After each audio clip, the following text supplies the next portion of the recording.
പെരിങ്ങോട്ടുകര കാനാടിക്കാവ് ശ്രീ വിഷ്ണുമായ സ്വാമി ക്ഷേത്രത്തിലെ തിറവെള്ളാട്ട് മഹോത്സവത്തിൽ മേളപ്രപഞ്ചം തീർത്ത നടൻ പത്മശ്രീ ജയറാമും സംഘവും. ജയറാമിന്റെ നേതൃത്വത്തിൽ 100ഓളം വാദ്യകലാകാരന്മാരാണ് പഞ്ചാരിമേളം വിസ്മയമാക്കിയത്. പഞ്ചാരിമേളത്തിന്റെ അകമ്പടിയോടെയാണ് ശ്രീ വിഷ്ണുമായ ചാത്തൻ സ്വാമിയുടെ പുറത്തേക്കുള്ള എഴുന്നള്ളിപ്പ് നടന്നത്. നടപ്പുരയിൽ നിന്ന് പതികാലം കുട്ടിയാണ് മേളം പുറത്തേക്ക് എഴുന്നള്ളിപ്പിന് അകമ്പടിയൊരുക്കിയത്. ക്ഷേത്രഗോപുരം കടന്ന മുറ്റത്തെത്തി 5 കാലങ്ങളും കൊട്ടിക്കയറിയപ്പോൾ മേളാസ്വാദകർ ഹർഷാരവത്തോടെ സ്വീകരിച്ചു. കോട്ടയം ഐശ്വര്യ കലാസമിതിയുടെ കരകാട്ടവും ചക്കുളത്തുകാവ് ധ്രുവം കലാസമിതിയുടെ കലാരൂപങ്ങളും ഉത്സവത്തിന് പൊലിമയേകി. തുടർന്ന് ഭഗവാന്റെ തിരിച്ചെഴുന്നള്ളിപ്പിന് ചെമ്പടമേളം അകമ്പടിയായി. എഴുന്നള്ളിപ്പിന് ശേഷം വർണ്ണമഴയും നടന്നു. രാവിലെ ക്ഷേത്രത്തിലെ പത്മക്കളത്തിൽ പൂജയോടെ ചടങ്ങുകൾ ആരംഭിച്ചു.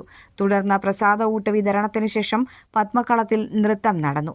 വൈകിട്ട് ദീപാരാധനയ്ക്ക് ശേഷം കക്കാട് അതുൽ കെ മാരാർ, ചെറുശ്ശേരി അർജുൻ എസ് മാരാർ എന്നിവർ ഡബിൾ തായമ്പക നടത്തി.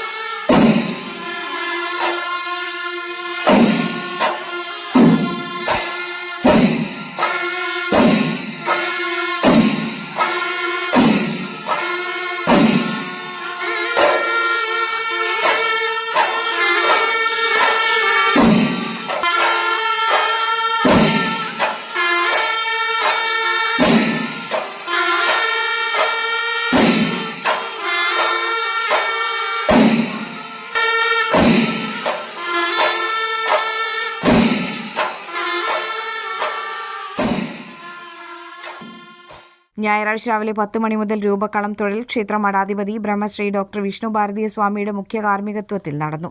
വൈകിട്ട് തിറ മണ്ണാർക്ക് യാത്രയയപ്പ് നൽകി.